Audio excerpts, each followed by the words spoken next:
Hello there, I'm Scotty, and you're not. And we're back on the Sam Raimi train. Back on the Raimi train. Exploring Sam Raimi, and we got For Love of the Game. And the biggest reason why I hesitated to do this is one, I wanted to do some other stuff. Two, this movie, it was like a roadblock for me. Because, one, this movie is 2 hours and 18 minutes long. And I'm nothing against Kevin Costner, right? I love Kevin Costner. Almost said Aladdin, Prince of Thieves. Robin Hood, Prince of Thieves. You know, The Bodyguard. I haven't seen that movie, but okay, more so just Robin Hood, Prince of Thieves, but also Mr. Brooks was a good one too. He's a great actor, but you know, this is like the third of his baseball movies that he's done, and it's like, does he play any other sport besides golf? Golf.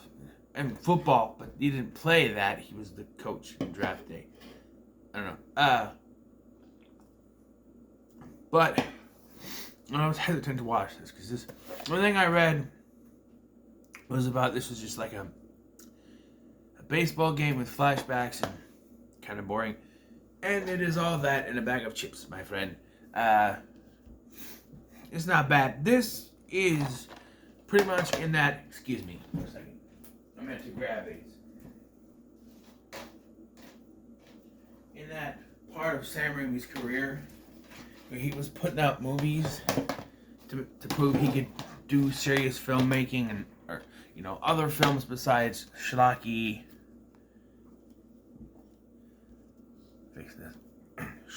goofy horror comedy stuff. So he did Quick and the Dead, Simple Plan, he did this one, and then he did The Gift before moving on to more corniness with Spider-Man trilogy. Yeah, and these last few have been the most un-Sam Raimi films I've ever watched. Like, I'm watching this, I'm sitting there watching this, like 10 minutes in, and I'm like, this feels nothing like a Sam Raimi film. It's very serious, very normal. It's basically a drama with Kevin Costner and Kelly Preston. Kevin Costner is this 40-year-old baseball player. He's pitching the game of his life. What he realizes is a perfect game. And as he's pitching this game, he's reminiscing about falling in love with Kelly Preston's character and everything, the journey he's been through that led him to this game. And I understand the framing device of the baseball game, I guess, is a good idea. I mean, if you just started out and it was just him meeting Kelly Preston and moving into this, I don't know. I've always been kind of, head scratchy about the whole, we'll start in the middle of his story and then this is how it all began type of thing. To his credit, it doesn't do the, oh, well, that's me. I bet you're wondering how this happened. And he sort of does that with Spider-Man later, but it's not flashbacky. They done that, I don't know. But I don't know, it's a drama, really. It's a sports drama with some of the sports stuff in there, but it's not, the sports stuff is not major. Like, there's the baseball game going on, but it's more of the relationship stuff with him and Kelly Preston. And to their credit, Costner and Preston, they have great chemistry, but I just don't understand how the relationship is handled. Like, they meet each other for the first time on the road. Like, he's driving, you see she's having car troubles, as you do. He tries to help her, she's like, I don't need help. And then he fixes it. Then this tow truck comes in. And this guy, at first, she's like, oh, it was fixed. He's like, what? He's like, yeah, it's fixed. She's like, I don't need your help anymore. He's like, lady, if there isn't a problem with this, I'm going to find one. I didn't haul my ass out here 10 miles or whatever to do this or whatever it was. And 100 miles, whatever.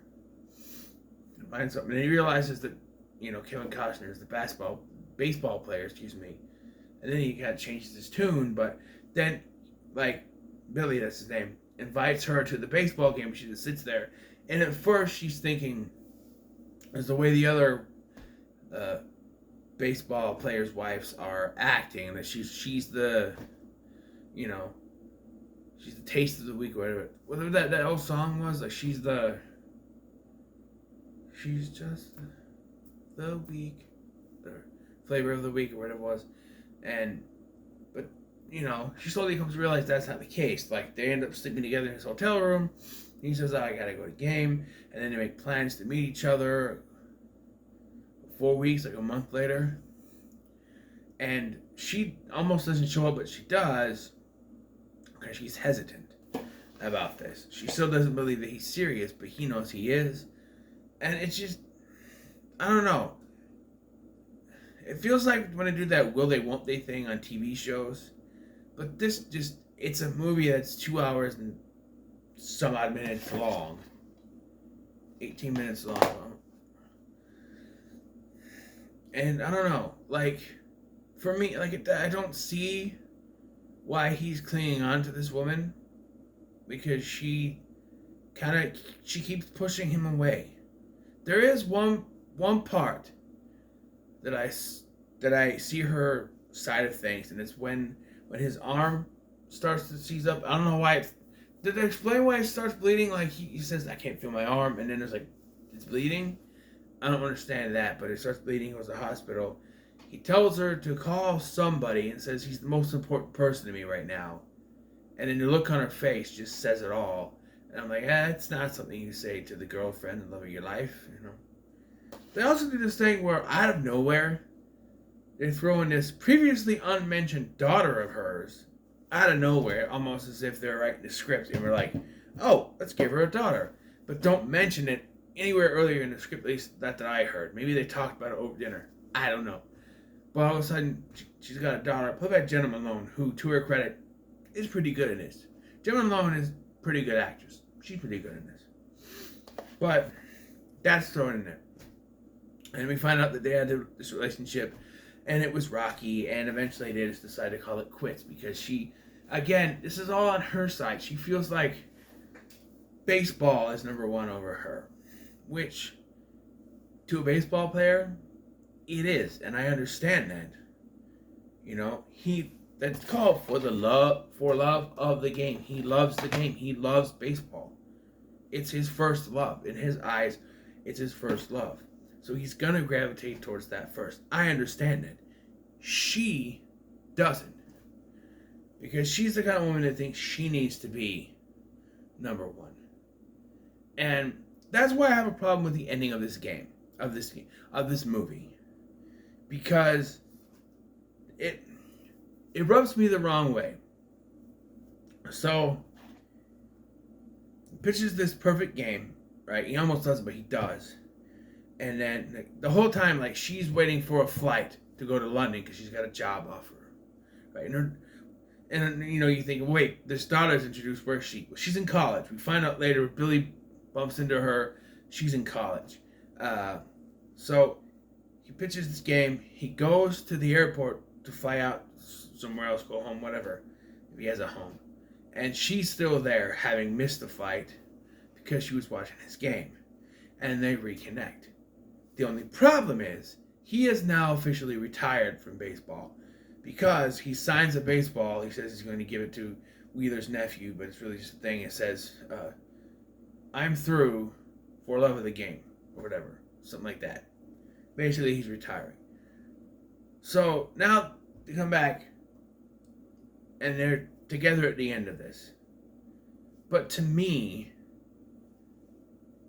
that just, and it's kind of on both of their faults.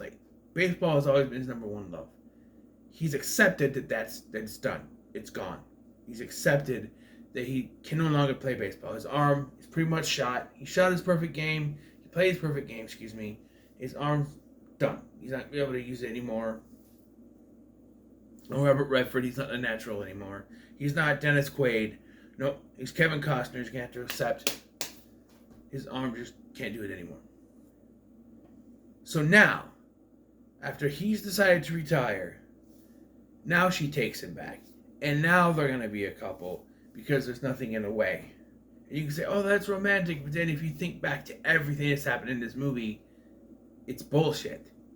Because baseball was number one to him the entire movie, and she's been all about her needs has to come first.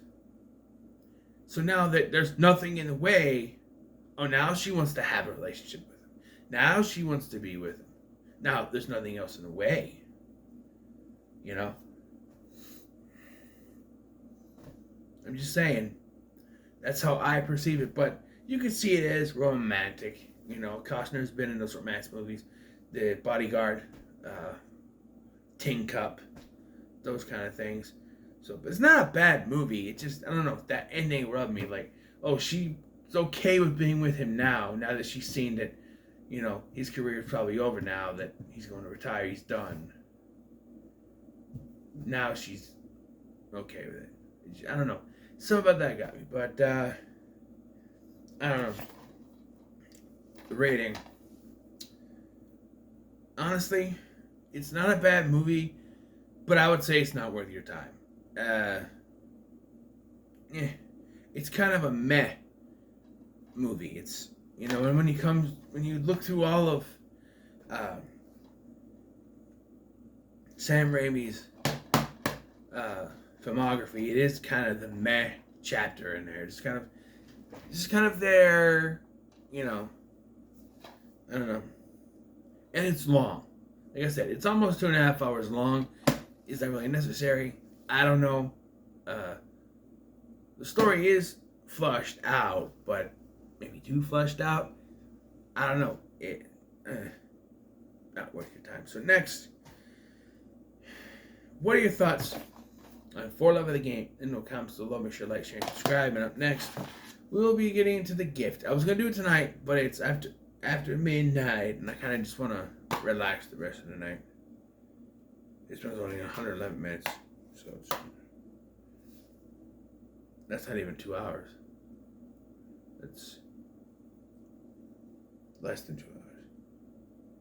I can do the math in my head, but that'll be the first one I do tomorrow. But by the way, this is Tuesday night going into Wednesday morning. I'm doing this, and you won't see it till Saturday when I'm trying to put out, because I've already filmed some stuff. But yeah, thank you for watching. I've been Scotty, and I'll see you in the next one.